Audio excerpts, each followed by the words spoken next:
So, welcome. In this video, we will understand the human capital formation chapter of a chapter 4 in Indian economic development books of class 12th. So, for the further information and for giving a further and this chapter, we need to understand some topic related to this chapter. And as we know, this chapter name is human capital formation.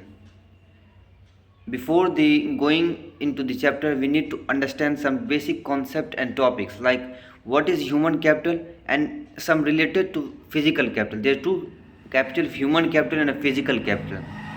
So what is the human capital and physical capital?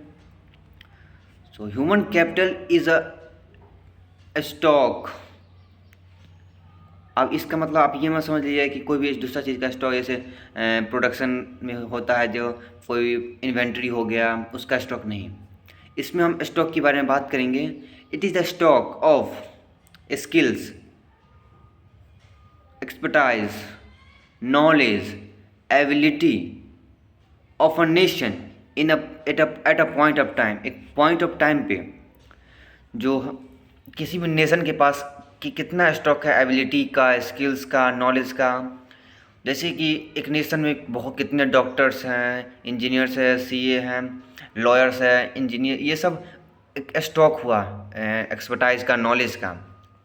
On the other hand, if you talk about the physical capital, so physical capital is also a stock and this is a input and we use the physical capital to production more like inventory, like machinery are the physical capital. Machinery, stock are some physical capital.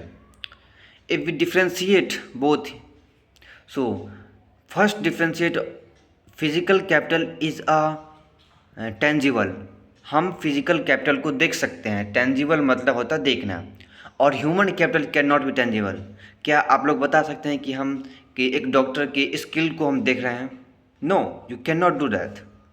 And हम कोई physical capital हो तो उसको हम देख सकते हैं। जैसे यहाँ पर मशीनरी रखा हुआ है तो हम देख सकते हैं कि यहाँ मशीनरी रखा हुआ है, ओके। एंड फिजिकल कैपिटल को हम मोबाइल या इजली मोबिलिटी है, हम इसी कहीं भी दूसरी तरह मतलब कोई भी दूसरे कंट्री में ले जा सकते हैं, मोबिलिटी कर सकते हैं इसका फ्रॉम दूसरे कंट्री। लेकिन ह्यूमन कैपिटल को हम रिस्ट्रिक्ट कर सकते हैं। इसका यूज हो जा सकता है लेकिन बहुत पूरी तरीके से नहीं जा सकता है। और हम कोई भी ह्यूमन कैपिटल्स है और फिजिकल कैपिटल है तो उसमें हम फिजिकल कैपिटल को ईजिली हम सेपरेट कर सकते हैं उसके ऑनर से। लेट्स सपोज अगर आपके पास कोई पेन अगर आप लिख रहे होंगे तो आप पेन को आप कहीं पर दूर सेपरेट कर सकते हैं अपने आप से।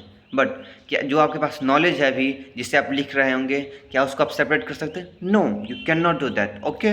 सो these are some topics related to this chapter. Now we move further for understanding this chapter. This chapter start from the human capital and physical capital. Now, how can I form the human capital?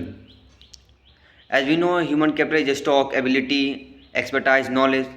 So, how can it create more in a country? So, there are some terms, some topic to create this formation, human capital.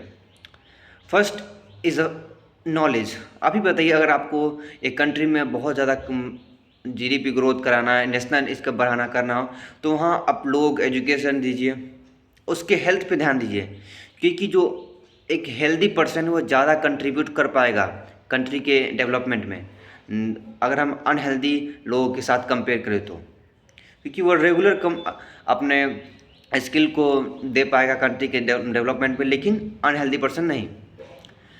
और कोई knowledgeable person है तो ज़्यादा earn कर पाएगा और country को develop करने में हेल्प करेगा, लेकिन अनएजुकेटेड कम करेगा, कर सकता है लेकिन कम।